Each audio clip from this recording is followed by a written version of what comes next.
আপনারা দেখছেন news now, খবরের নতুন ভাষা। শনিবার মলয়নগর ক্রিকেট গ্রাউন্ডে প্রীতি ক্রিকেট টুর্নামেন্টে মুখোমুখি হয় আরডি ওয়ারিয়র্স ও আইসিএ টাইটান্স। জমজমাট ও প্রতিদ্বন্দ্বিতাপূর্ণ ম্যাচে শেষ পর্যন্ত 3 রানের নাটকীয় জয় তুলে নেয় আরডি ওয়ারিয়র্স।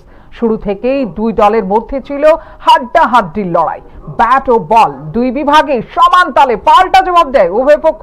তবে চাপে স্থিরতা বজায় রেখে আরডি ওয়ারিয়র্স নির্ধারিত রান রক্ষা করতে সক্ষম হয় এবং 3 রানে নিশ্চিত করে জয়।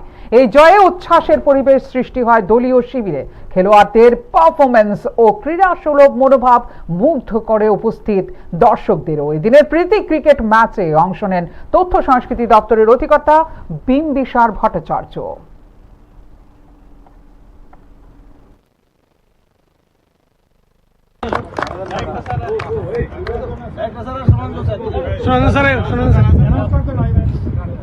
ট্রফি তুলে দিচ্ছেন আইসিএ ডিপার্টমেন্টের ডিরেক্টর শ্রী বিম্বিসার ভট্টাচার্য এবং আরডি ওয়ারিয়র্সের এক্সিকিউটিভ ইঞ্জিনিয়ার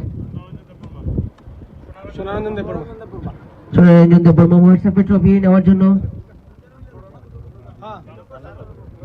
তুলে দিচ্ছেন বিজন সূত্রধর এক্সিকিউটিভ ইঞ্জিনিয়ার। ট্রফি হাতে নিচ্ছেন আইসিএ ডিরেক্টর এবং আমাদের পার্থপ্রতিম স্যার সহ অন্যান্য খেলোয়াড়রা। সকলের কাছে একটি করতালি চেয়ে নেব আইসিএ টাইটান্সের পক্ষ থেকে। আইসিএ honourable director sir Shri Bimbisara Bhattacharya মহাশয়কে ওনাদের হাতে ট্রফি তুলে দিচ্ছেন আইসিএ ডিরেক্টর শ্রী বিম্বিসার ভট্টাচার্য মহাশয়। এবং আজকের এই ফ্রেন্ডলি ম্যাচের জয়লাভ করেছেন আরডি ওয়ারিয়র্স টিম।